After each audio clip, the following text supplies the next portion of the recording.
Hey, what is up, everybody? We're back.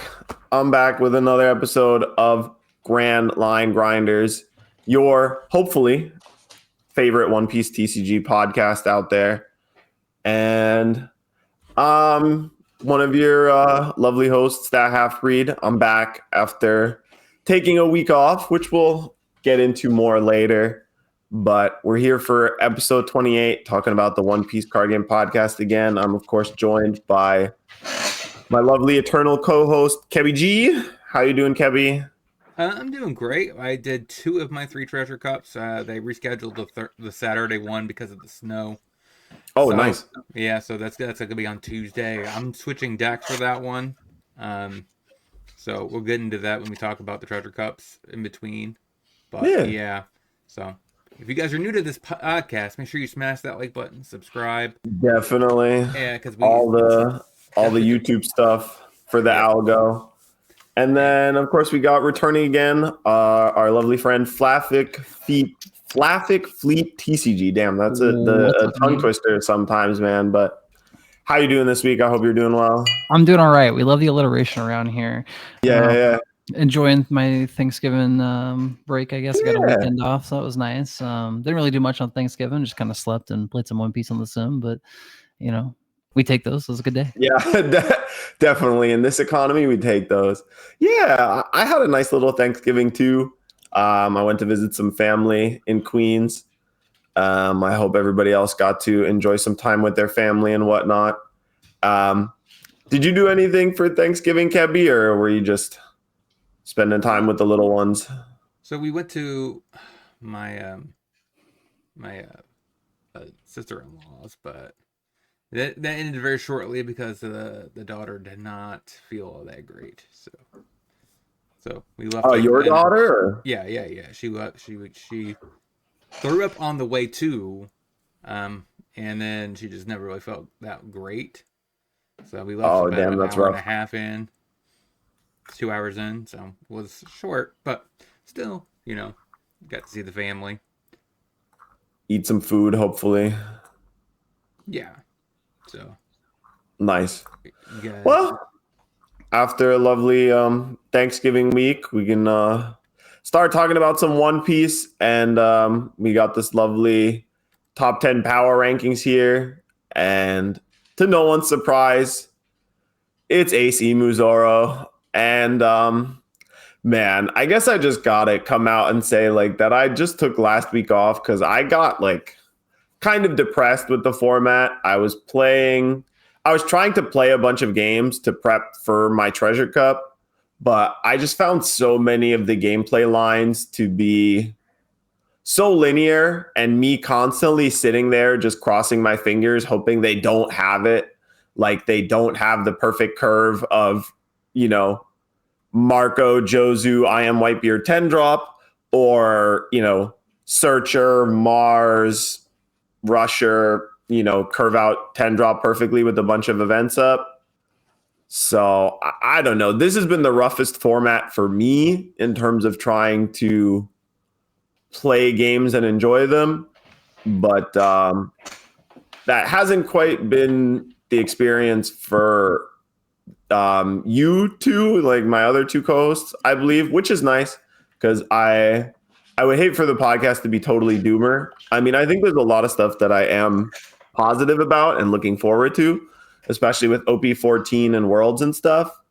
But I do got to say, I think this format is pretty rough, but I'm hoping that y'all will point out some of the redeeming factors here and talk about the good rather than me being poo-poo Mr. Downer over here. Well, I guess the only good thing about this format is Lim. So you got that. You got that. That's a fair take. You got that. That's about it. And let's not forget Bello Betty. I do like me some Bello Betty. I don't know how I feel about her in this format. I didn't actually see her. So the power rankings, of course, it's very clear that these 2 decks are supreme. They're almost double that of Zoro at this point. Actually, if you add Roger and Zoro together, you probably get the total of them.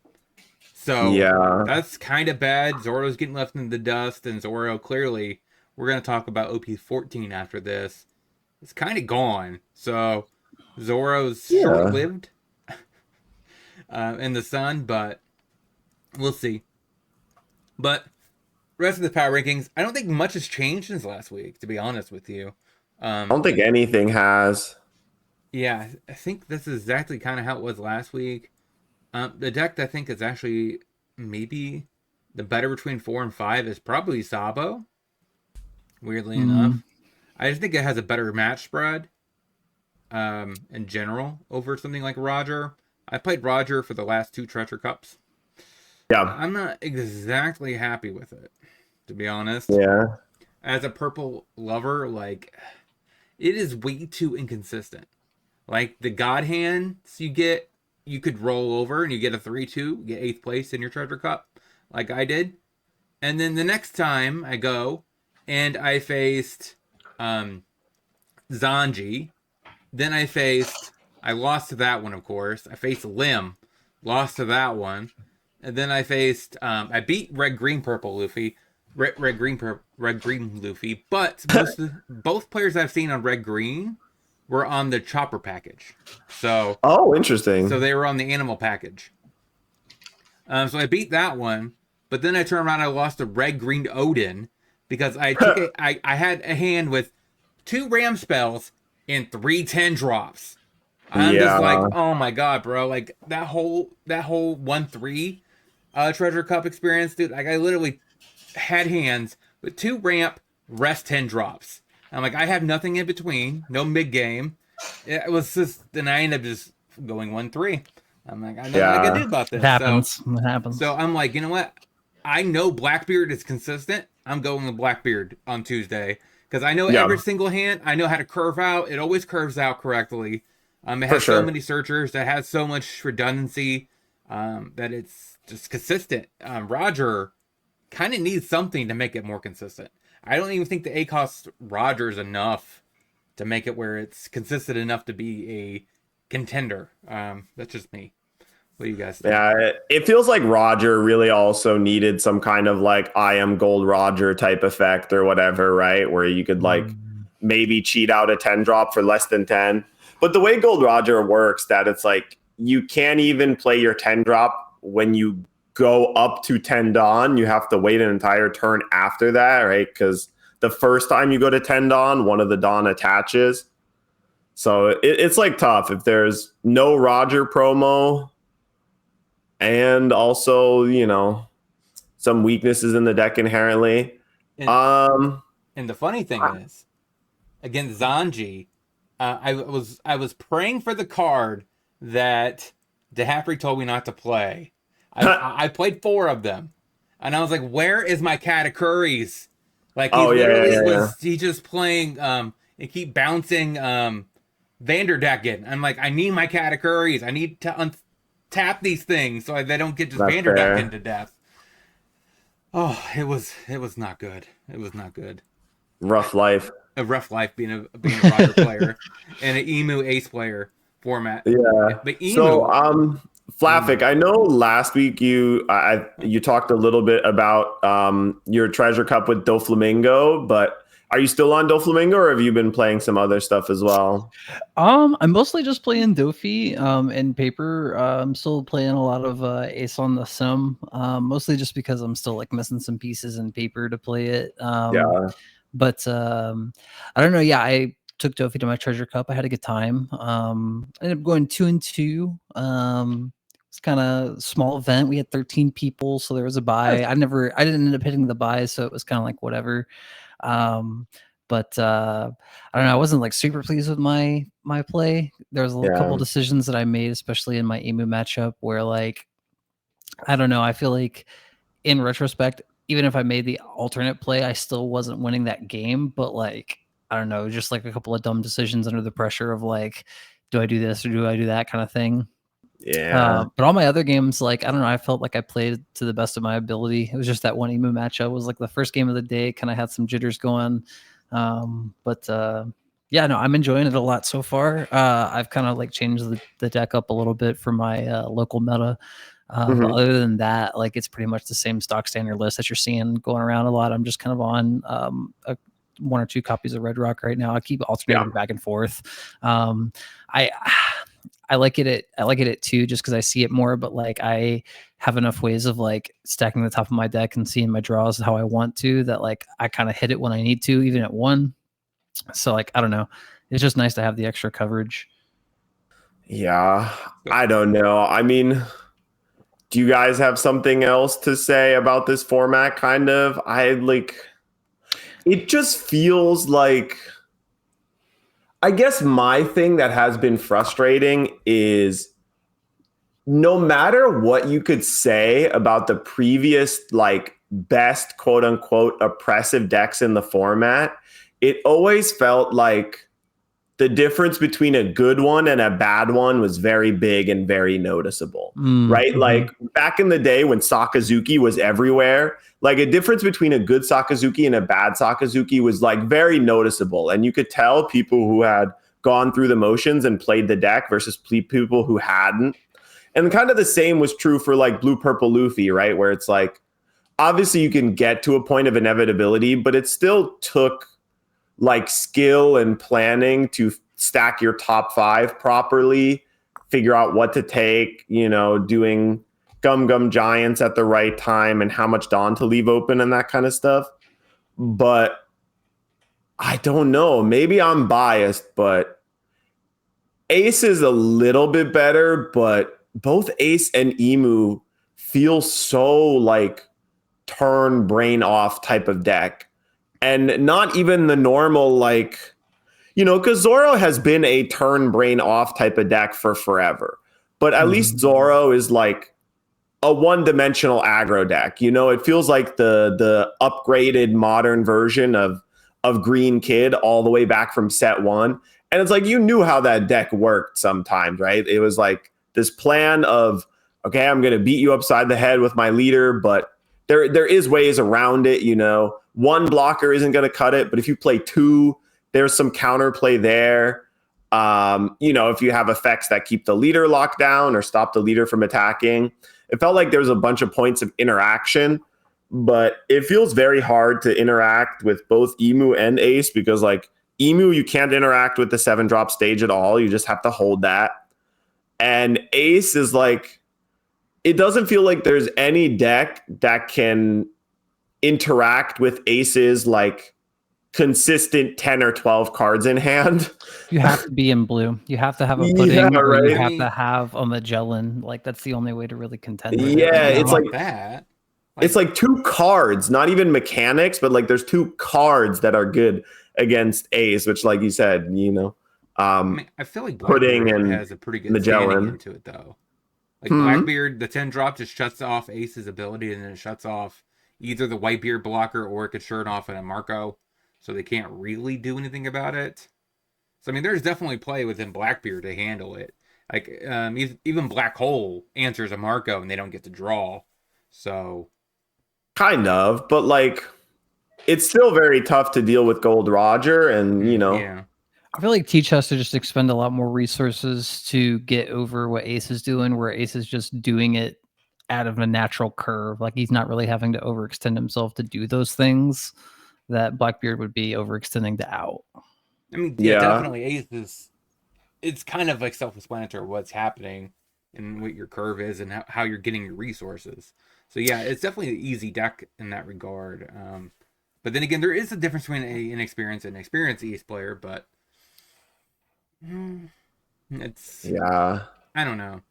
Like it's tough, man. The amount of times I play against Ace and I look up and like they literally have 10 plus cards in hand, and I'm like, what am I supposed to do here?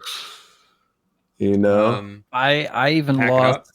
Yeah, I lost against an Ace in my Treasure Cup after a pudding to 5, and he pitched down to the last 2. He had 2 bricks left in hand, and I was like, well, I mean, if you live 14, you live 14. Like, yeah. I punted against Ace during my Treasure Cup. I probably could have won, but I didn't think about taking. I shouldn't have the last Shanks attack. I should have went board, not to his life, because it took him from 1 to 0. And I was like, "You're really gonna take that, knowing that I could have a Roger?" And he took it, not thinking that. Well, I guess he said he had the counter for a Roger, Yeah. I should have went board because he ended up swinging. I had 3 Udas on board. I should have just went to the board so he couldn't play Roger and just attack over me. But that's what happened. But honestly, I wouldn't say I'm very high on this format because I mean, when I went into the first Roger Cup, there was like 10 people out of 25 on Emu. 10. Yeah. I was lucky and I dodged all but one. My first game, paper game, was against Emu, and that is such a horrible feeling. I was hoping for an enjoyment time my first card game sleeve up. That didn't happen. It was Emu, but I lucky if I dodged the other 10. Yeah. Ace at least is like, the deck is a little expensive, so not everybody can play it. But yeah, Emu's so cheap that like everybody can play it. It's like my treasure cup had 2 aces, 2 emus, 2 Rogers, and a Zoro. Like that was basically like the top meta, and then like everything else was just kind of like off meta, like random stuff trying to contend with everybody else. Yeah. So what I found interesting in my first treasure cup was at the end of the treasure cup, they were having an interesting conversation. One guy was talking to the emo player, like, you do realize they really should have made all 5/5 elders require 19 cards in trash to turn on the removal effect. And he was like, no, that would make the deck unplayable. I was like, I was giggling in the inside. I'm like, what? Bro, how fast does Lucy hit Tempest Kick, bro? Like, you know what I mean? It's not that hard to get 19 cards in trash to turn off the removal. It makes sense too, because like the empty throne thing, it does feel like actually a little bit hard to get to. But like 7 is just free. They get it on their 2 dawn turn almost like all the time, And the weird part is the part that I don't like, just from a card design standpoint, is the fact that like thematically, getting in the lore, I'll push my glasses up. Thematically, like the whole 19 cards thing ties into the lore of the empty throne because there's 19 kingdoms, right? And so you have that sort of like tie-in. 7 has not shit to do with like the elders at all. Like it would make more sense if it was like 19, or if it was like a multiple of 5, or if it was a 13, as we were like recently discovering that 13 has like more to do with the 5 elders and like the people who have like similar contracts to the elders and all that kind of stuff. So like, I don't know, sure. 7 just seemed like a number they pulled out of their ass. Especially with 2 searchers that both trash all the other cards that you don't take. Yeah. Kind of like. Yeah, so like, I don't know. I understand 1. I don't get 2. It just means they always have 1 at the start of the game, usually. Not always, but almost always, right? The 10 drop should return your trash to the bottom of your deck after you play your elders like out. You know what I mean? Something so like that. Yeah. So it's harder to loop them or whatever infinitely. Exactly. So that's actually an interesting point. So if the throne actually made you return 5 cards, 5 celestial dragons to the bottom of your deck, would it actually be playable? Yeah, that would help a lot too, right? If like every time you activated it, you had to put 3 to 5 cards from the bottom of from your trash to the bottom of your deck. It just like, we could spitball like different ways to balance these cards a lot. So it's just surprising to me that they really did none of them, I guess. I don't know. I guess it's the first time where it was really like, we've had formats where they print 1 broken leader, but it feels like, wow, this is the first time where they printed 2 broken leaders in the same set. Yeah. I mean, I don't know. But, like, I wish I should have pulled up the OP14 championships, because there was some event in Japan with OP14 where it's like, oh, there is actually a bit more of a diverse meta or whatever. But yeah, we're going to talk about that after we wrap up this part. Yeah. So it seems like there are options on the horizon, but I'm trying to be less doomer than I am, but I can't lie and say that I've been having a lot of fun, because I have not. And I can't help you either, man. I don't really like this format, period. Yeah. It like the whiplash has been so crazy too, just because like 12 was like one of my favorite formats possibly ever. 12 might go down as like one of my my second or first favorite of all time, and then we go instantly into my least favorite of all time. But So, yeah, let's get on a more gloom note. Does anyone else have anything else to say about their treasure cups? I'm I bummed guess I I only should got to do ask you. one. I guess I should ask you, what'd you get? What did you end up going in your treasure cup? me or Flavik? Flaffic. Oh, I was 2-2. 2-2. Yeah, I beat a Lim and I beat a Sanji, and I lost to Emu and Ace. Crazy, right?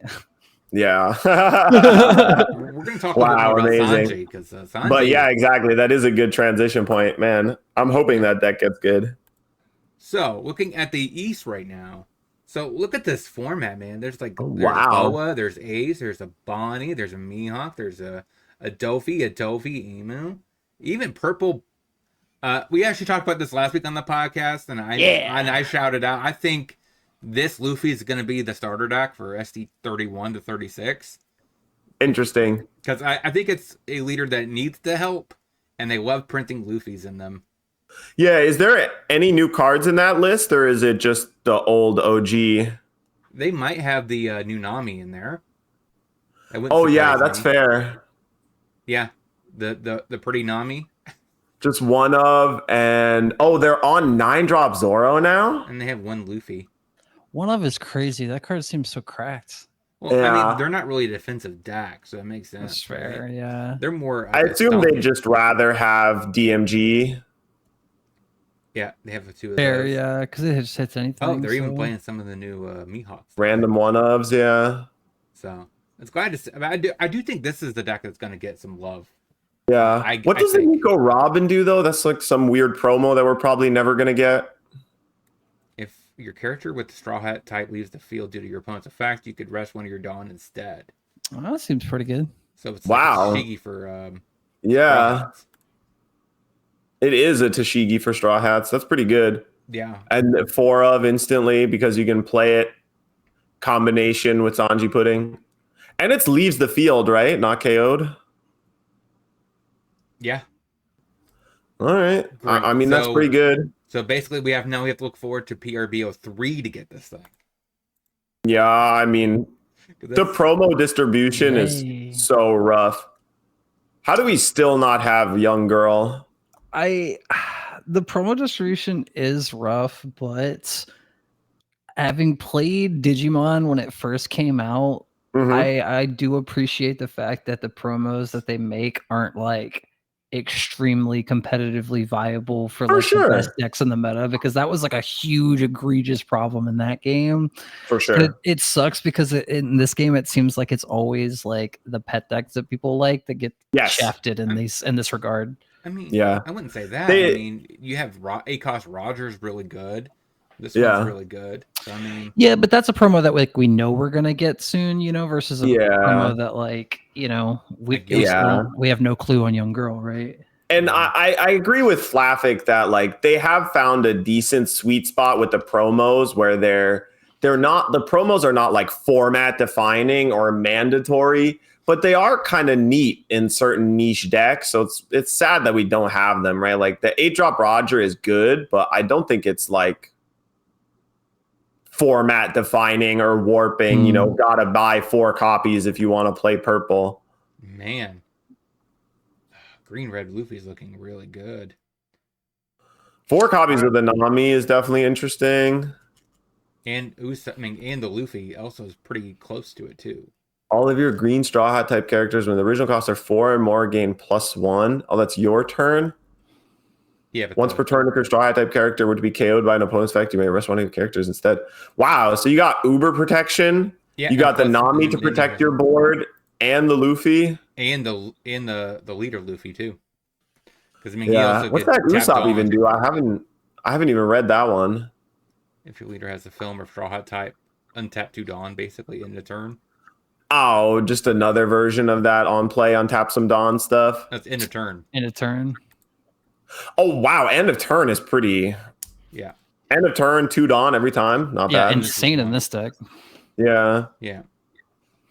So this deck does have a pretty good balance of aggression and defense.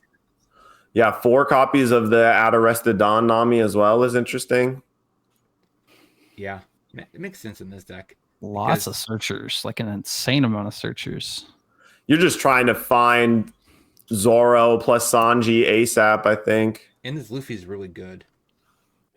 I think it's one of the best cards, I think, in OP13. I don't know.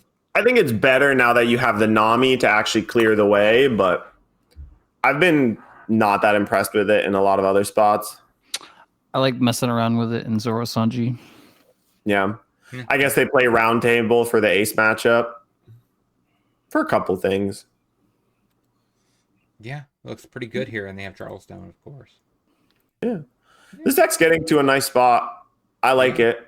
Yeah. We'll have to actually go through some of the OP14 cards, and I guess maybe in a future podcast. I forget exactly how far away OP14 actually is, but we'll have to do our top OP14 cards soon and actually go through the whole set, because I haven't really looked at everything. I just kind of threw some deck lists together for all of the leaders, but it's been interesting to see how most of them seem good, don't seem instantly invalidated by Ace and or Emu, and actually have a fighting chance in some way.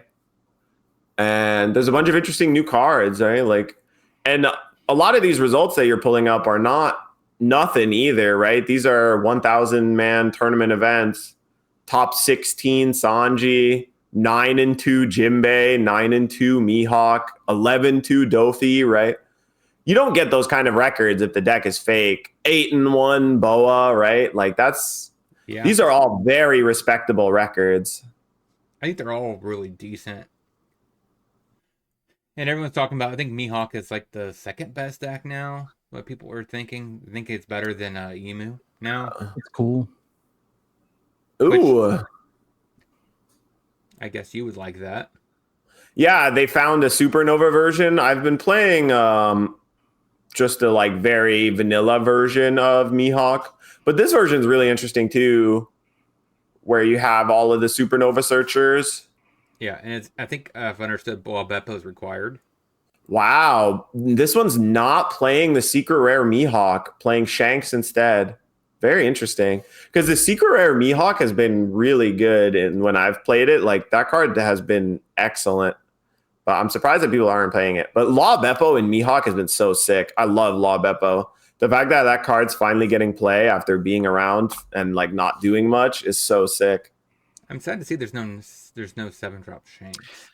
I in my treasure cup, I had the Lim player I was playing against had 2 of them, and he played them back to back on me, and I was like, oh, that's Law Beppo? Yeah, I was like, that's nice. Oh, that was pretty. It honestly swung the game pretty hard for him. Yeah. I guess some people are playing that instead of the 10-drop Shanks now, which I'm not against, right? It certainly helps against Lim, and 7K leader is no joke. I got to look at the trend of this card, because it might actually end up just being one of the more expensive cards from the starter decks now. Yeah, I think they're up to $5 or $6 each now. Yeah, I mean, Bonnie, cool. When I bought Bonnie, it was $7 a pop for the whole box of the deck.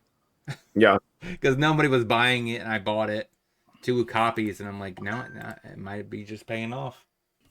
Yeah, now if you bought a bunch, it would certainly be worth it. Yeah. This Supernova version's interesting, especially. I guess you're just turbo searching for Law Beppo.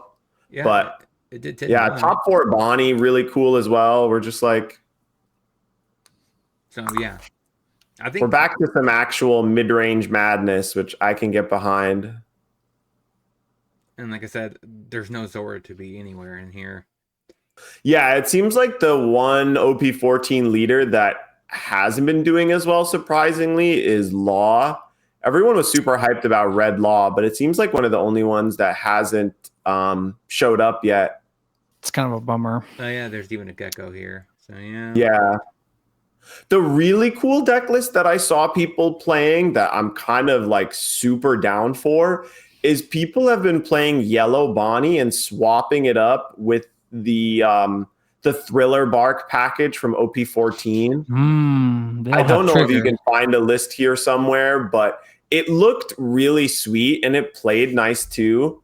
Here, let me see if I can find the list that I saw. It was there last time I checked, but it just was like a really nice package. It seems like the yellow Thriller Bark stuff really is catching on a bit. It's in the middle somewhere. Yeah, I am. You're all right though. I am a little surprised that Law is not getting any traction. I would Yeah. have thought it'd been at the same power level as Moria. Has Crocodile won anything on this list yet? Yeah, there's one. He's right here. Yeah, there's one Homeboy's local right crocodile. It's not like a big event, but people have been Right. playing it. They've been showing up to events with it. Yeah. I like this leader a lot. It definitely is this leader is very teach-like. You know, the crocodile is very teach-like in the sense that you're doing a lot of graveyard stuff. You fill up your graveyard really fast, and it's pretty good at doing the same thing over and over again in terms of like finding crocodile and replaying it over and over again and sacrificing it to get the on play trigger and to cycle. And you know, straightforward deck, but very cool, very unique. And it is nice to have different flavors of black decks other than just like removal based decks. So I'm glad that they are branching out black from being just a removal color. Nope, I didn't have anything. Sorry. Oh, okay. Yeah. Here, I tried to send the link for the Bonnie deck as well. Yeah. So my only worry is hopefully I'm fine with that as long as they don't go 100% the other direction and they just push black into 100% reanimation. That would not be okay either because this is a reanimator deck. Emu is a reanimator deck. Technically, Blackbeard is kind of like a reanimator deck because Kuzan is your reanimation spell. Yeah. So hopefully they're not just always going to be toolbox reanimations. That's fair. So I would like them to have a Totally little graveyard. on that. Did you send the list or is it? It's in the freaking. It's in the stream chat. Yeah, here. I got it. Nice. Yeah. I've been playing this list a little bit just like for funsies, and it's been super cool. Yeah, I mean, you got to play this card. He's like the coolest The character. bear. He's the I don't coolest like character. I don't like it. It's kind of crazy where like almost every single yellow Thriller Bark has trigger, play a 4-cost from your trash or whatever. And you just manage to have this list that is like chock full of on KO effects where you just have all these characters that you can stick on the board where your opponent's like, I kind of don't want to kill that, right? Like there's the Absalom, the Hawkins, the Hogback, you have the Perona as well. And then like it's very easy to and now you have 8 big bodies, right? Before you were like super hard leaning on finding the 9-drop Bonnie, but now that you have 2 different 10k bodies, it feels really nice. And so I'm really liking the look of this like aggressive yellow Bonnie list to kind of fight some of the mid-range decks that are popping up everywhere, like Dofi and Mihawk, and I guess kind of Boa's a mid-range deck too, but now this one I think is going to have a little bit more game with leader we're going to talk about in a little bit. Yeah. People have been really big on that S-Snake. This S-Snake. They've been playing it in a bunch of places, yeah. Yeah, it's kind of like a egghead version of kind of like Kuma, but not. I don't know if that's an accurate 1-for-1 translation, of course. But. Yeah, 6-drop gain of life is just very strong, and this one is like, yeah, not quite as good as Kuma, but it is very close. It's very close to as good as Kuma, especially since you get to set up the trigger and you know for sure that your top life is the trigger. It's also rare, so yeah, easy to get your hands on. Yeah, it's much cheaper than Kuma. But yeah, so this looks pretty cool.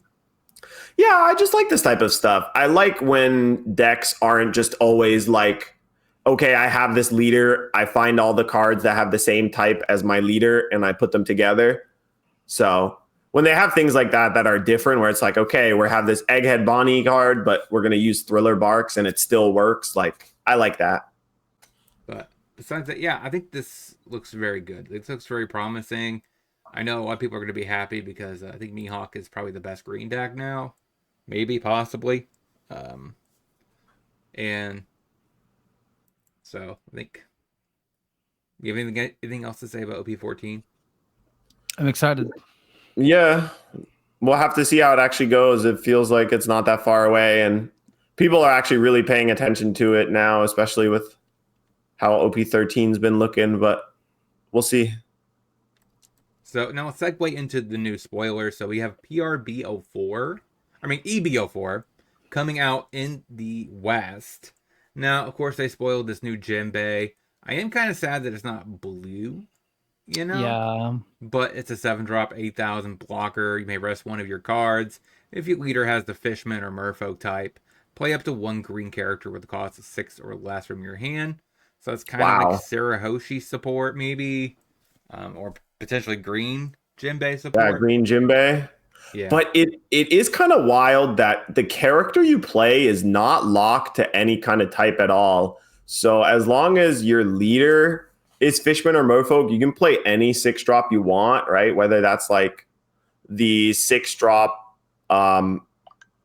film law, you know, like there's so many different things you could play off of this, right? I mean, I think the obvious thing they want you to play is like the other 6/8 Jinbei in the green Jinbei deck. Like I feel like that's the default, right? So you get 2 8K bodies for the cost of 7. But there's definitely a bunch of things you could do with this. I have played green Jinbei before, and it's not great. It was definitely missing some stuff, but it was pretty fun as well. I feel like, unfortunately, Mihawk does what Jinbei does a little bit better, because like Jinbei is end of turn, you untap 1. You untap 1 Dawn and 1 character, and Mihawk is like, you know, tap a character to untap 3 Dawn. So they're different, but this is like, it is very nice that they are continuing the habit of having extra booster really be good cards for bad decks. And so I like that. That's true about the Jinbei and some of the other cards that they've been spoiling. So I couldn't be happier with that. Whoa. They're not all bad decks. I'm kidding. The one we're talking about one. Are you gonna ride or die for Purple Kaido? Oh no. Oh, but Purple Kaido actually is probably the best of their tribe, or their pirate type. That's, I mean, them every single -7 Dawn Trash Alive. Yeah, it's probably the best Animal Kingdom Pirates leader. But we also got Mega Low, 4-drop, 4,000, 2K counter. On play, you may rest this character, KO up to one of your opponent's rested characters with cost or a power of 8,000 or less. Not too. This card's kind of nutty, man. Yeah, and he's smiling too. That counts for something. Oh wait. I'm in the wrong. There we go. It feels like it could be really good. I mean, obviously the typing on this is awkward, but like, this is not a bad effect at all, right? Like, this is an extremely juiced, like jet pistol or whatever, Gum Jet Pistol, right? Like way back in the day, we used to spend 4 Dawn to KO a 6,000 power character. And so this is like even better than that. KO's an 8K, has to be rested, but is a 2K for when you don't want it to be a removal spell. And hear me out. Red green chopper. Oh, that's what I was gonna say. Yeah, because it's an animal as well, right? Like, God, imagine if your opponent attacks for 7 with a character, and you're like, in response, shut up and come with us, hit Megalo, kill your guy. That sounds nuts. That's actually nasty. Yeah, that's why he's smiling. I didn't even think about that, but that actually sounds pretty sweet. All right, and it's ready to swing with leader ability because you just give the Dawn to it. Yes. Yep. If it survives, you can use Chopper to attach a Dawn to it or something like that. Yeah. Oh man, I think we broke him. Yeah, right. Good card for bad decks. Like, there's a bunch of good green decks that probably don't have room for this non-searchable 2K because it feels like you'd rather have removal protection rather than removal in a lot of green decks. But wherever you can squeeze this card and it has some upside, it's going to feel really good, I think. I think you're going to play a full playset in maybe Chopper and maybe Yeah. definitely Shirahoshi. Like that's like it's like a lockstep of not only is this your technically her shark companion, it just feels on theme. Yeah, it's like green Jinbei as well because it's Fishman Island type. Yeah. So, we also got some carrot support. You yeah. may rest one of your cards. If your leader has the Minx type, give up to one of your opponent's characters -3 cost for the turn. For some reason, the first green card gets a black ability, but Yeah. and then a counter, of course. One of your Minx types leader or characters gets +3000. Which this is really what they should have done for the Jinbei's ability or his counter, the 2-drop counter. Like it should have been a Fishman type leader or character, but it only did leader. I wish they'd print this more. Oh, you mean with the counter effect where it actually can target characters? It's not only leader locked. I wish it was character leader, like the leader of the character to lock. Yeah. Like this is the perfect. I think this is what they should be. But it's kind of funny though. This card caused a bunch of like essays and videos about like, is this the death of the color pie? Where it's dude, people get so dramatic about the color pie in this game. I agree. Hey, people got pretty messed up about the color pie in Magic too. They're like, why is black getting enchantment removal? But it's like, I think that the color pie is supposed to be a suggestion, not like a law, you know? I agree. And if it's leader locked, then like I think that gives it a little bit more wiggle room too. For sure. But what if their purpose is they want to swap it and give green this ability and take it from black? I think no, it's unlikely. Yeah. Because really, what can green do with that? They get, I guess, KO it to rest the character at the cost of extra less. Yeah. The power that green gains from this ability is way lower than black. I think That's true. Idea behind this is like it plays well in conjunction with cards like Electric Luna, right? Because this is a 1-drop. And the carrot leader effect as well. And the carrot leader effect, yeah. Because she's a 5-drop or less, right? She rests. Yeah. So this lets you hit an 8-drop or less, or you could chain 2 of these to kill 10 drops or something like that. It's definitely interesting. There are some carrot devotees, like some ride or die carrot fans. So they've been very hype about this card. And like, I don't think carrot's S tier because of this card or anything like that, but it will be fun. But you know what? It's S tier now. King. Let's go, King. So 7-drop 9,000. If this character be KO'd, you may return 1 Dawn from your field to your Dawn deck instead. That feels very purple to me. Spot on, Bandai. On play, -2 Dawn. If your leader has the animal Kingdom Pirates type, this character gains Rush during this turn. Then you may rest up to one of your opponent's characters. The cost is 7 or less. What do you think about this Kaido? It's like purple Sanji on steroids. I mean, he should be, right? He was one of the 4 emperors. He should be this powerhouse. Yeah. I don't know if there's a deck for this because, I do think Purple Black King is like way worse than Purple Kaido or even Blue Purple Kaido or whatever. But the issue is, I think, don't all the Animal Kingdom Pirates leaders rotate but King? Yeah, kind of. I think they all rotate. So this might be for a future set that'll have King returning or Kaido or Queen or something. Yeah, or maybe that's like the target for OP 18 or us. OP 25, OP 17, because I think 16 has been determined now. Hear me out. This is like what I was talking about last week, where we get our new starter decks in the coming summer, and they're retrains of old starter deck leaders, right? I actually like that idea a lot. Yeah, I mean, I wouldn't mind that. I just wasn't sure if they would do that. They so far, like the last 2 years, they've always reprinted leaders nonstop. Yeah. But yeah, I wouldn't mind them maybe pushing a new king. Speaking of Yeah. king, and the better card of the two, 6-drop 7,000. It of course has the exact same text as Kaido for removal. And then activate main once per turn if your leader has the Animal Kingdom Pirate type. And you have no other king characters. Add up to 1 Dawn from your Dawn deck. Set it as active. And add an additional 1 and set it as rested. So you add 2 Dawn. Yeah, and you can do it right after you play this as well, right? Yep. So you play it and immediately ramp 2 in theory. And the next turn. And the next turn after that. And it has built-in protection. Yeah. Yes. They're definitely slapping protection on way more stuff nowadays. And both of them are not once per turn locked. So you can protect from removal multiple times in a turn if that's something you have to worry about. It's not even just the fact that that's just KO'd in general is what's crazy, because like you can't even kill this in battle.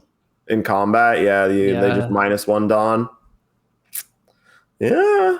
I like them. Again, I don't know what deck this goes in. I mean, outside of the obvious ones, but the obvious ones are all pretty bad, but still cool card. The King Simps will be very happy. I think Purple Kaido would be good until it rotates at least. It's not bad. I played it. It was definitely the best of the Block 1 leaders. Except for I think with these new cards, you could justify maybe sleeving up Purple Kaido and bringing it to a local, but I don't know if that's going to be possible for that much longer. Yeah, no. I do like Flafik's idea of like them making starter decks that are like the same color and the same leader as the original 4 starter decks or whatever, but with new effects. Like, I like that idea. Like another blue crocodile, green kid. Yeah, we were talking about this last week just because like there's a lot of like leaders that we have now that we just don't have support with post rotation, like especially like Blue Nami was like the one that made us think of this, or got me thinking of this whole idea. Just the fact that like post rotation, like all of her cards are gone, even though we still have the promo. I'm as far as I understand it, right? I believe the promo has its own unique number. Yeah, so she's block 4. Yeah, so things like that, and the new starter deck for her seems like something that would like make sense, but like I don't know if it would be the original starter decks. Like I think that would also work too, but like Kuro is another example too of a card that like we're getting a card that's leader locked to Kuro in OP14, and Kuro rotates in April, so it's like, what do we do? Where's our new Kuro, right? I said, unless their entire point is they're trying to support the new format that's coming, and I don't know if that's the thing or not. The Eternal format or the For Fun format or something, but we'll see. But now let's get into the first card that's going to be, I think, in an actual good deck. Yeah. Stealth Black. Oh, this card's crazy. 3-drop, main. If your leader is Sanji, you have 4 or more Dawns on your field. Play up to 1 Sanji with 6,000 power or less from your hand or trash. So good luck trying to remove that Sanji, boys. What do you guys think about this? This card's gas. And the trigger is really good too. Trigger, draw 2, trash 1. Like, this card's gas. Like, if you ever have to discard, or if any of your like Mr. Prince Sanjis get destroyed somehow, you can bring those back. Obviously, you can bring back the 2K blocker with this as well. And like paying 3 for a 6K blocker is just good always. And like 4 or more Dawn is always, So like, I think this card's really sweet, and like finding the perfect Sanji list now that you'll have like the Reiju that lets you flash something back from your graveyard, and you have the Stealth Black that lets you get back Mr. Princes from your graveyard. Like, I think there's going to be a Sanji list that someone will be able to tune out that'll be good into a lot of different stuff, and I'm excited to play it. I do still have like, that is one of the decks I sleeved up and considered like playing at an event just for fun or at a Treasure Cup or something, because I have Magellans and I have the Sanji and stuff. But with the new cards makes me really want to like pick it up and keep playing it and learn the ins and outs of it. It's a cool deck. I know a lot of people who play it locally, and I don't know. It's a deck that I've like never really struggled into, but it's always felt like a deck that I'm like, this seems really fun. It's just missing a couple of pieces, and I feel like this is totally the piece. But like also what other Sanjis we get off of this, because like, you know, they can't just like print this card and not give us also a new Sanji within the same set. So like whatever is the other shoe to drop following this, I think is really going to set the pace about like where Sanji's going to go. And I think like definitely like if you're going to want to play the deck in the future, like now's the time to pick up the pieces before like the rest of these spoilers keep coming out. Yeah, most of the cards are still cheap, thankfully, but did I disconnect? No, you're still here. Okay. So now we're moving on to the ST29.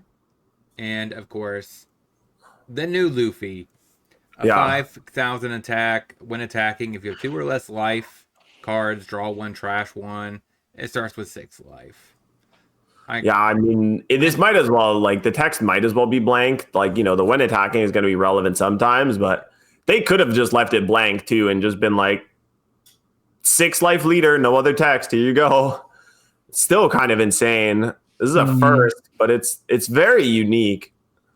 Do you think it'd be playable? I think this is what I was talking about earlier about that Sephirom. The 6-drop, 7,000. Messing up. We talked about it a while ago. The S-Snake or the... Oh, yes. Yeah. The S-Snake. Yep. She looks like she's to be a perfect fit in this deck because it keeps your life. This could just be a life gain leader. That's what some people are wanting to try him as, but... Yeah. I mean, people have been really high on this card because... it's another really great home for all of the like yellow straw hats that they printed for Nami in EBO3, you know, the heroines one, right? Like there's been, because you can play the Nami and most importantly, you can play the Nico Robin in this deck, which is also pretty sweet. You know, the one that's like trash a life gain 2. Yeah. So there's definitely some good cards you can play in this deck. We'll have to see how good 6 life leader is by default. I think it is like a good bit better than people think. Like, especially in yellow where you're going to be gaining life on top of the 6 life. But we'll have to see how it actually plays out. I'm pretty high on it. I think 6 life is going to feel like infinite in terms of killing your opponent. But maybe I'm wrong. Go ahead. My concern is it feels like a worse version of Enel. Because Enel often gets 6 life by just using its ability multiple times in a game. So it can actually just be a 7-8 life leader. Just using his ability every single turn. So like I'm concerned like the looting is similar to how Enel operates in general. Like it draws a card, puts a card in life. So I don't know. There's too much. I think the typing matters a lot here in terms of like the straw hat egghead typing.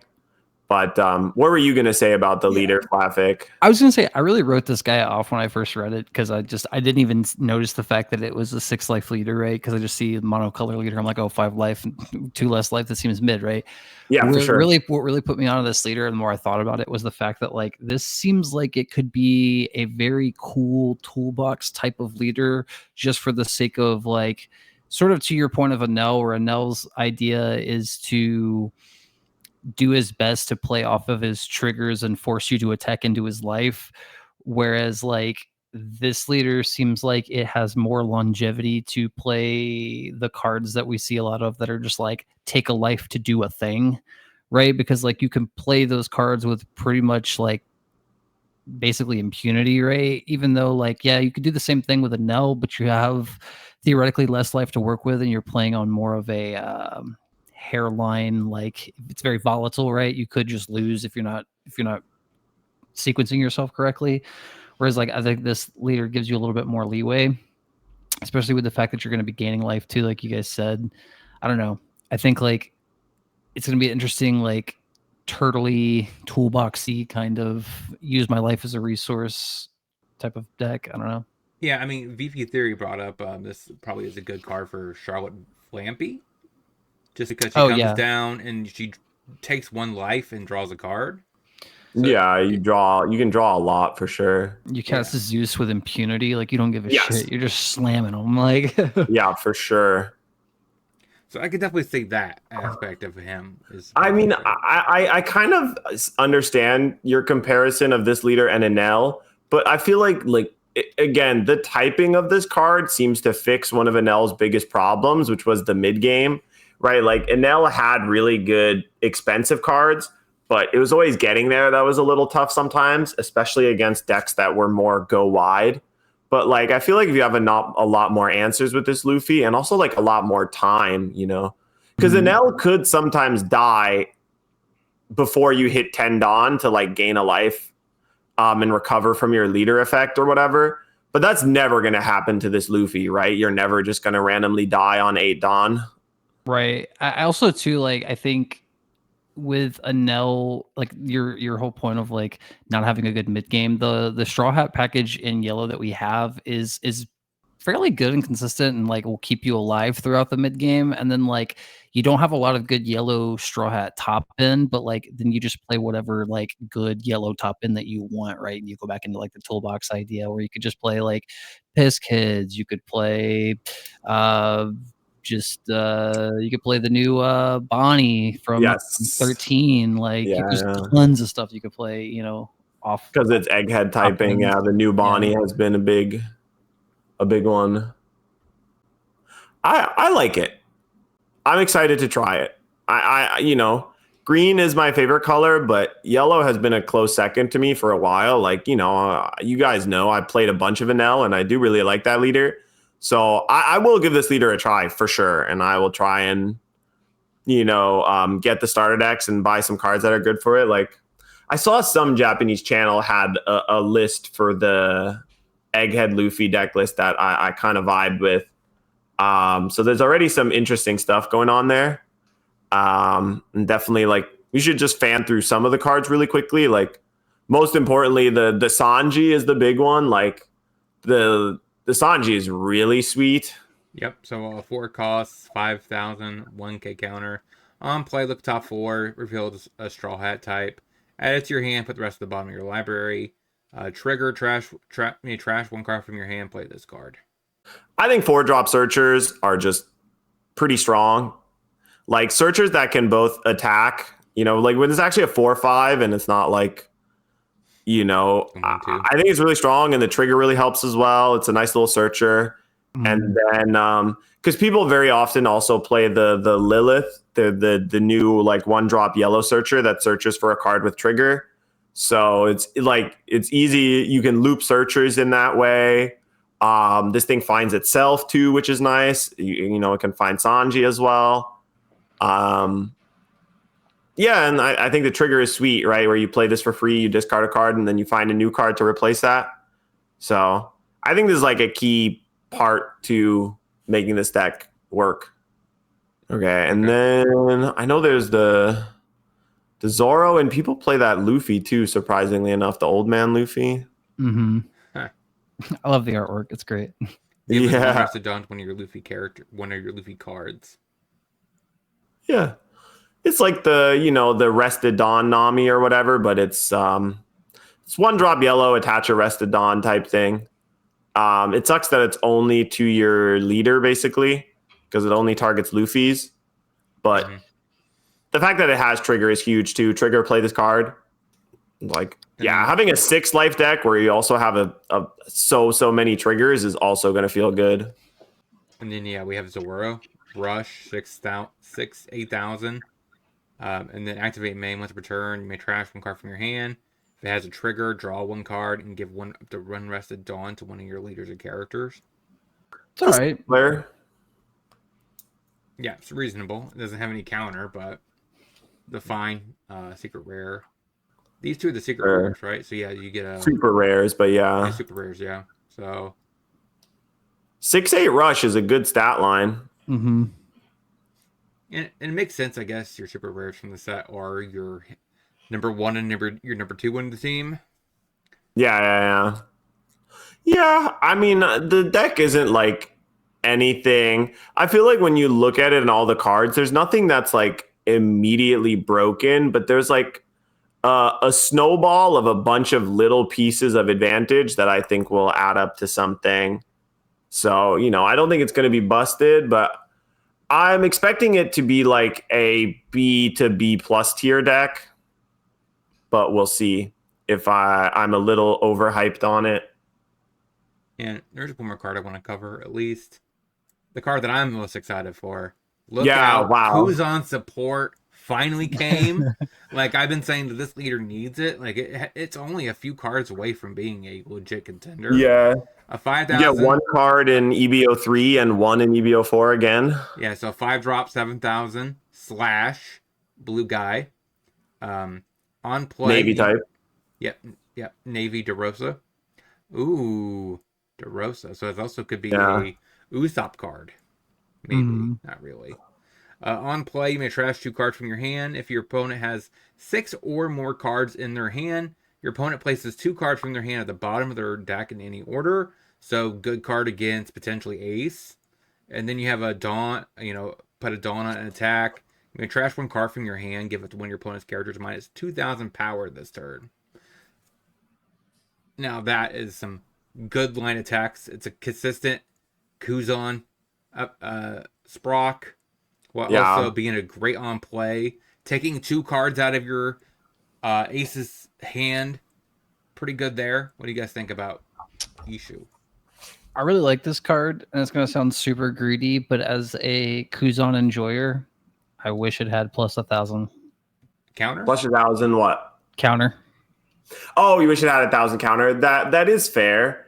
I do think this card is nice because it kind of fills a good spot on the curve for Kuzan, which kind of has really been looking for more cards to play on their odd curve. So since they can't just always go second or whatever, right? So having something good to play on 5 is really nice. And the Isho effect has always been something that was really annoying and could sometimes really blow your opponent out.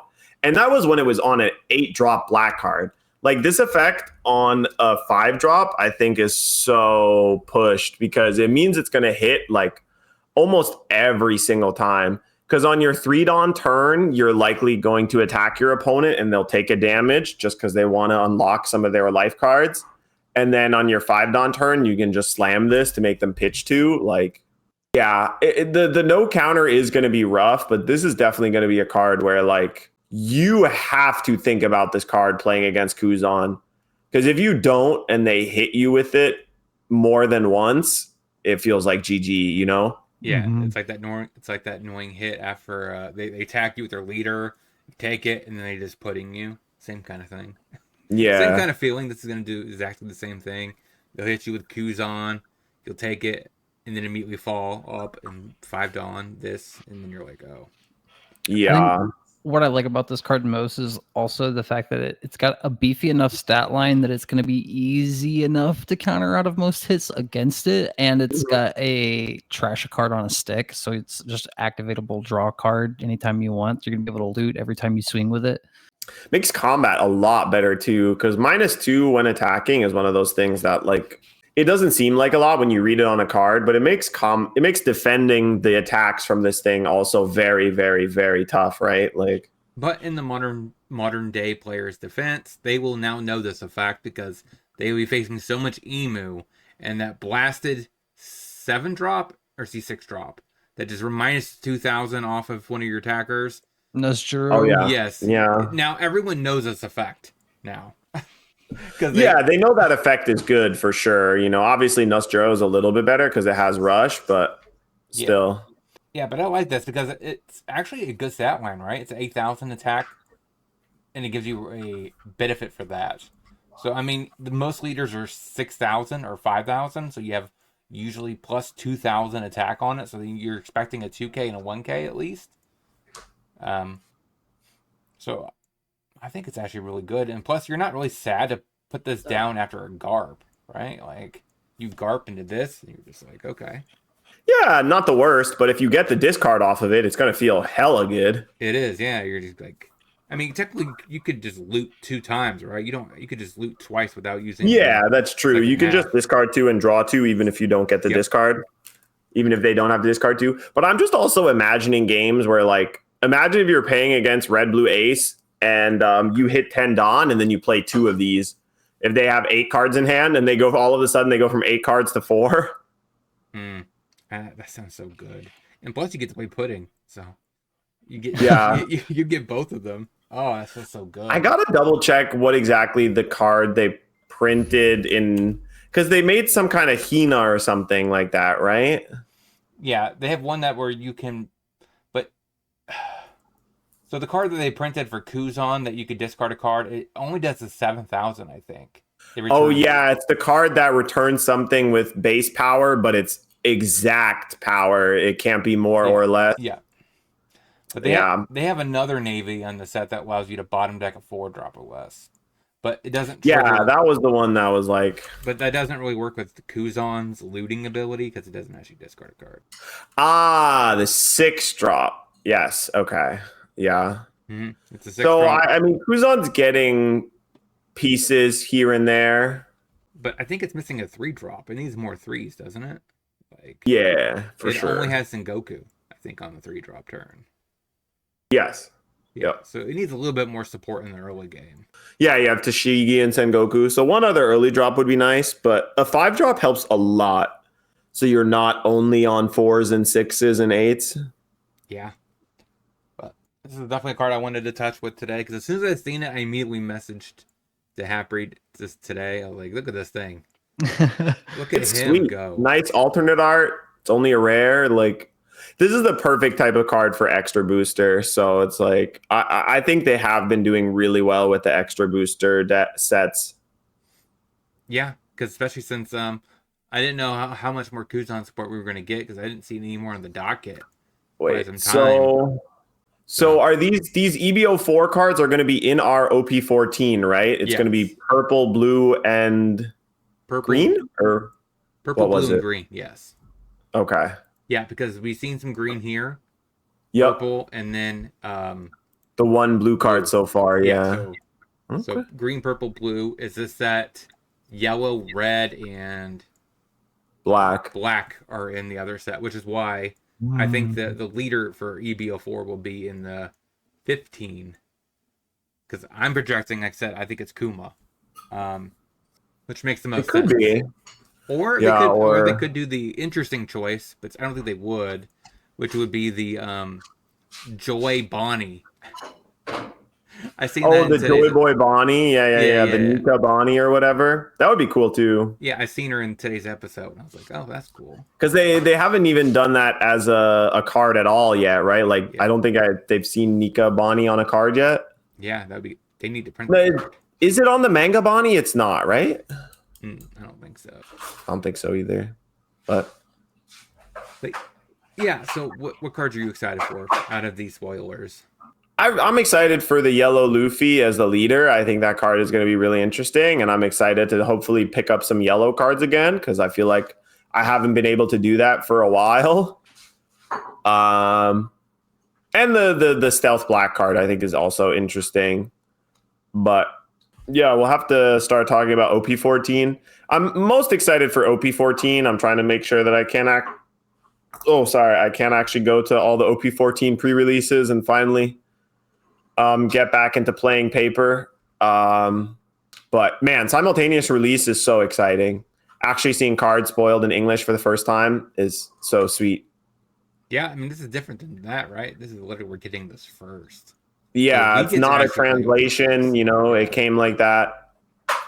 I'm kind of excited about that. We should get to play with these cards first. So we get to play with the sort of, it's so weird. Because we don't have EBO3, so we don't have the Reiju. Is EBO3 going to be after OP14 for us, or what? Yes, it's February. Oh, wow. So we get 14, and then we get EBO3, and then we get 15. Damn, that's going to be so weird, because in Japan, when EBO3 came out, Nami really got like a second wind, but having OP14 that also has a bunch of good Nami cards without the EBO3 cards is going to be interesting. Yeah, it's going to be really weird. Like I said, Santi doesn't have the new Reiju, but it has this.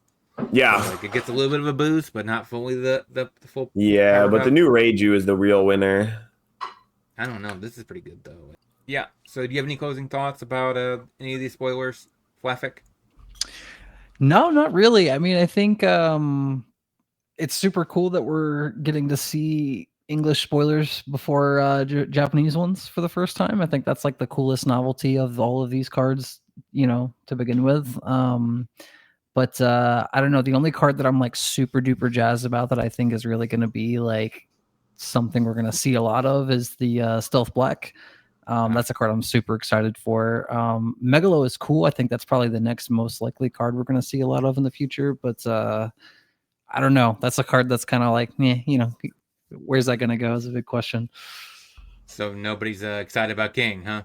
I could take it or leave it. I think the art is gorgeous. I think the art for sure. The art is fire. Pardon the pun, but like I don't know. Like I think that Halfbreed hit the nail on the head when he was like, "Where does this go? Like what deck is this for?" So they need to make a decent Animal Kingdom Pirates leader because they haven't given it to us yet, but hopefully someday. That is pretty weird. Like they know the Animal Kingdom Pirates is like the second biggest, or actually the biggest thing that Luffy has faced so far up until the Five Elders. So like, why have they never gave him a good leader for them? Yeah, I mean, they just like some tribes better than others. Unfortunately, it's just weird because like Pudding probably has the best Big Mom pirates and the better of the Animal Kingdom pirates. Who put them all leaders together. Like Pudding is the best. Oh yeah. Is second. They have the like Animal Kingdom plus Big Mom allegiance cards or whatever. No, I'm just talking about like in general. If you add all the leaders for both of those pirate types, like Animal Kingdom pirates have gotten really shafted in this game. Oh yeah, for sure. Yeah, the Big Mom pirate cards are way better. Yeah, they're way better, and it's kind of sad since I think Kaido was stronger than Big Mom.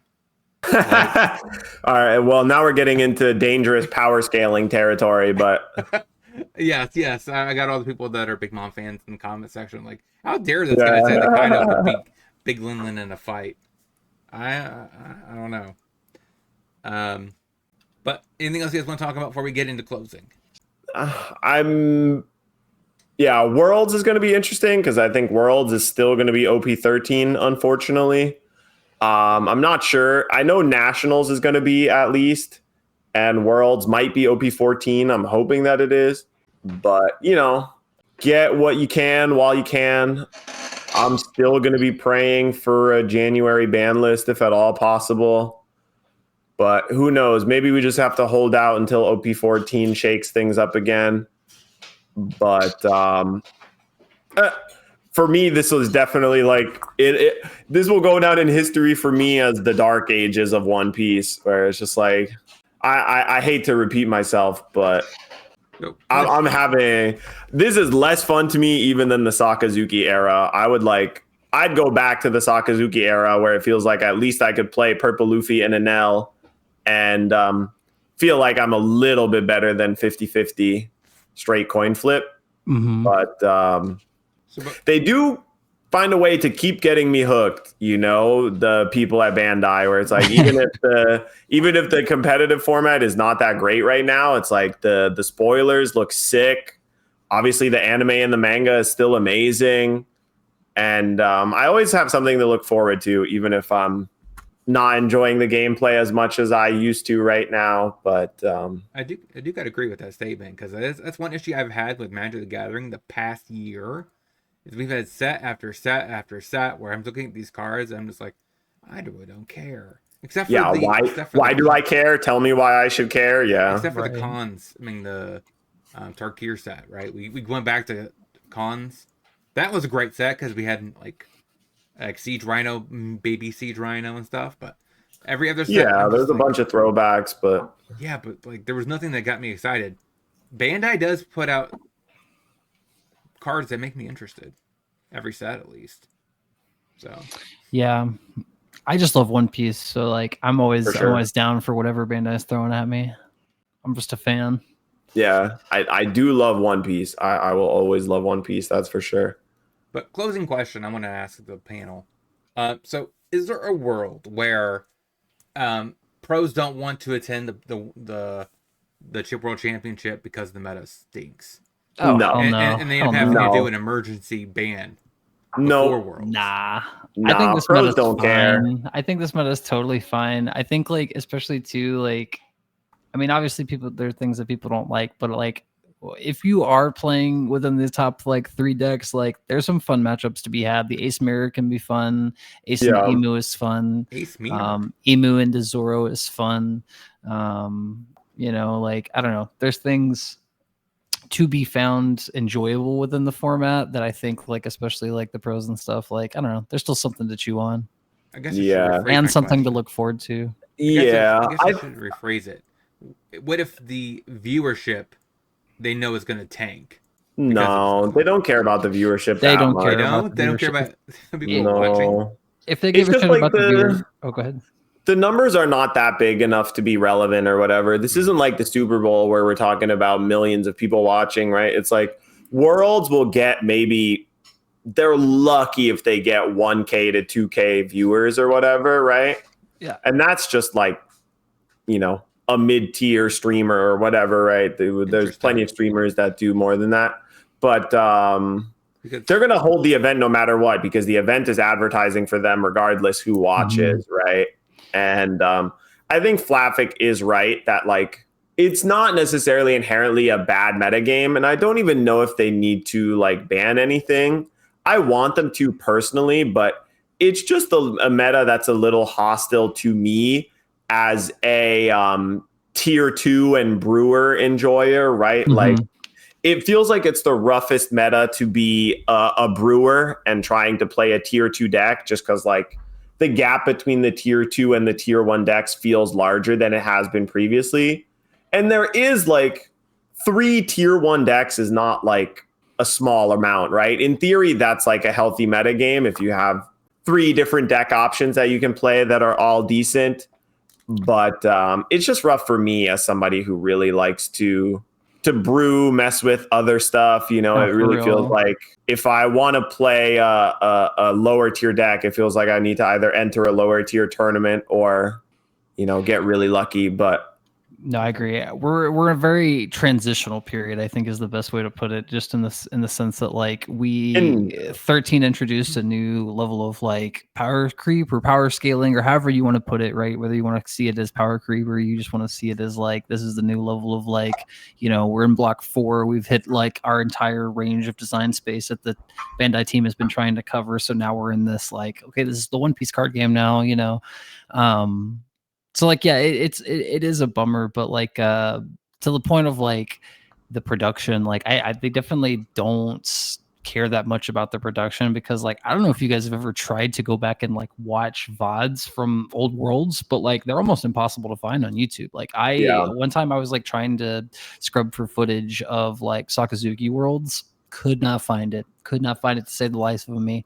On YouTube. So like just the lack of coverage, the lack of like preservation, like the viewership is one thing that I think Bandai should really, really like try and like focus more on, just because people love to watch live stream card games and like the Halfbreed said, like it's a big advertising thing for them. So whether or not like, you know, people watch it, they're gonna have it, but in putting a little bit more effort into it and making it a little bit more appealing, like you're going to draw people to it. Cause like, if you look at like Pokemon Worlds this past year, their production on their like video side was crazy for their live stream. They had all kinds of cool stuff going on with their camera and their set and all that kind of stuff.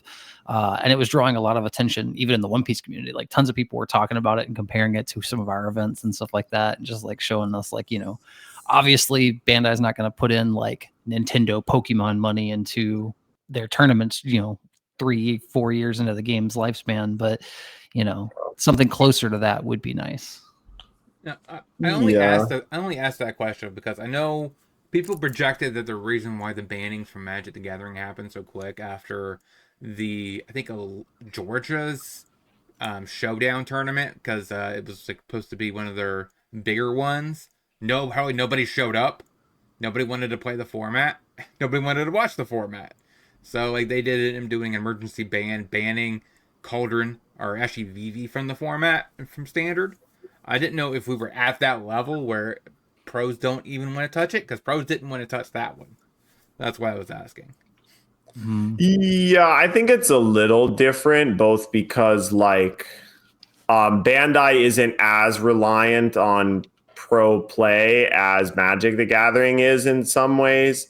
And also just Bandai has kind of like from the start where it's like, I think what Flaffic was saying is also interesting to compare, where it's like Pokemon treats their tournaments like their poker tournaments or whatever, right? Like a big sporting event where people are really interested in the mental sport or whatever, or like a chess tournament.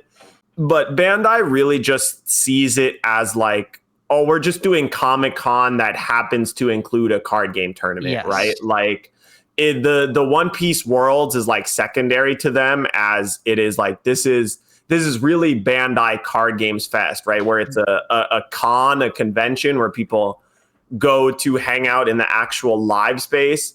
And as long as they sell out or come close to selling out tickets for the live like Bandai Card Game Fest, they don't really care where those tickets are coming from, whether it's from One Piece players or Gundam players or Battle Spirits players or whatever, as long as their con tickets sell well, it's better for them. And it's not, in Magic, like the tournament is the tournament, and every single person who's at the tournament is there to play in the competitive tournament. But like that's not quite the case for Bandai Worlds, because it's not really Bandai. It's not really One Piece Worlds. It's the Bandai Card Game Fest that has a whole bunch of other stuff going on with it. And One Piece Worlds is just one part of that, which is like, I guess you're right. That does give Bandai a little bit more of an advantage over something like Magic, where it's just one card game. I'm assuming also in that same world, they're probably also going to end up having Gundam there, and also Digimon there, and et cetera, et cetera. I find it to be a massive disadvantage, actually, just in the sense of like, I mean, last Bandai Card Fest was a total shit show. Like, it was very well documented how poorly ran it went, and I think the idea of having your world championship for this game being, shared with like a bunch of other games is a terrible idea, just on the idea of like running it in a smooth manner, but also just in the sense of like, if one of your games is vastly bigger than all of the other ones, which is very much the case, you shoot yourself in the foot. Why, kind of like, I don't want to say like handicapping, but you're definitely like hampering the success of your biggest game by making it take up space with all these other games. Not to say like, oh, the One Piece, players should have on their own echelon, but like all these games should have their own space, their own time, and like, attention put to them, instead of just lumping them into the con, because like, I think it takes a lot away from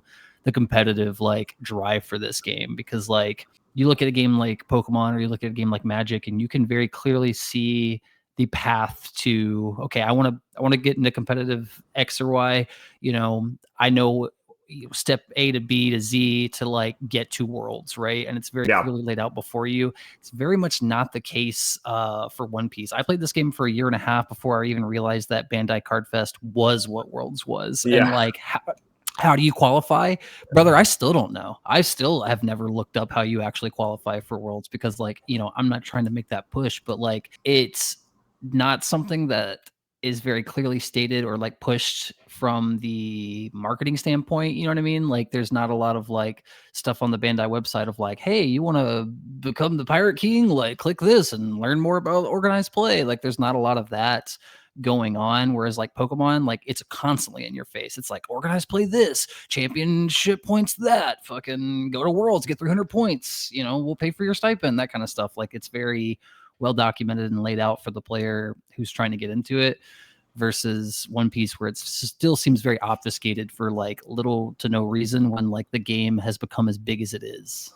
It definitely feels like they're still treating it like it's, just a baby small card game or whatever, where it's kind of unfortunate that they're like Yeah, Gundam and One Piece and Union Arena and Battle Spirit Saga, they're like all the same thing, they're like all TCGs. Well, it's like, okay, but One Piece like sells better than Yu-Gi-Oh in some countries, right? Like there's multiple countries in the world where the most selling card game is like Pokemon, Magic the Gathering, then One Piece, right? And like then the gap between One Piece and the one underneath that is like so vast. But at the same time, I can kind of understand because it's like they're a Japanese company. And when you do look at their Japanese sales, almost all of their card games sell similarly in Japan.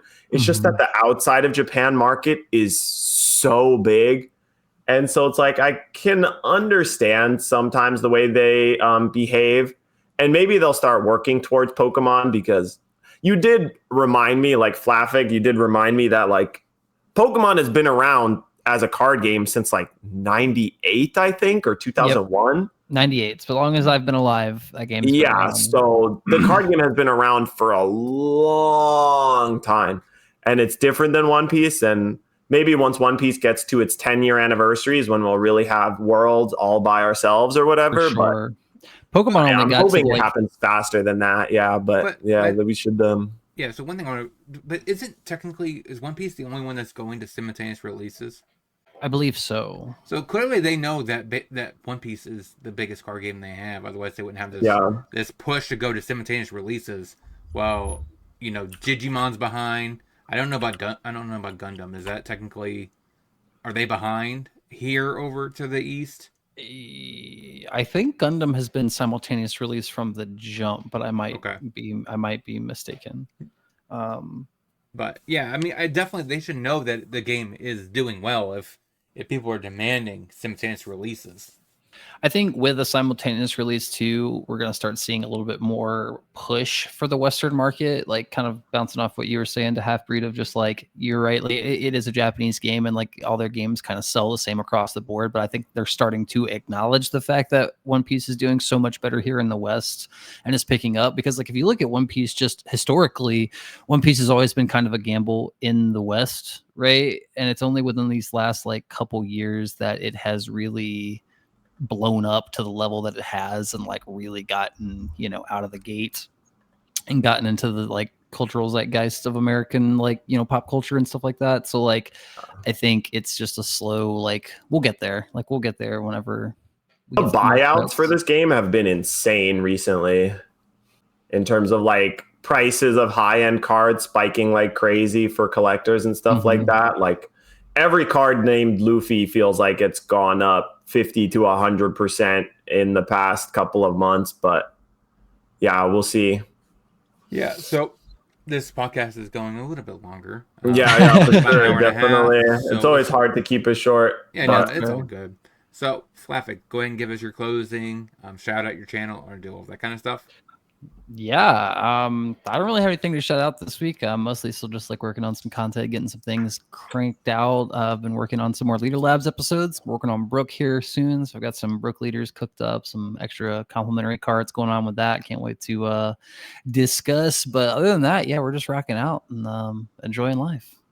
Yeah, for me, I really got to get back to streaming and playing some more games of One Piece. I'm certainly going to try and start practicing some OP14, and I gotta play in some OP13 events. It's like, even if it's not as much fun as I would like, I still like got to make sure I'm not too rusty and try and play the format enough where I don't like lose my love of the game as a whole, but also that I still like know what it's like, know how to play against other decks, know what the cards do, all that type of stuff. So definitely keep an eye on the Twitch channel where I'll hopefully be doing more once again. And yeah, I appreciate y'all as always. What about you, Kebbie?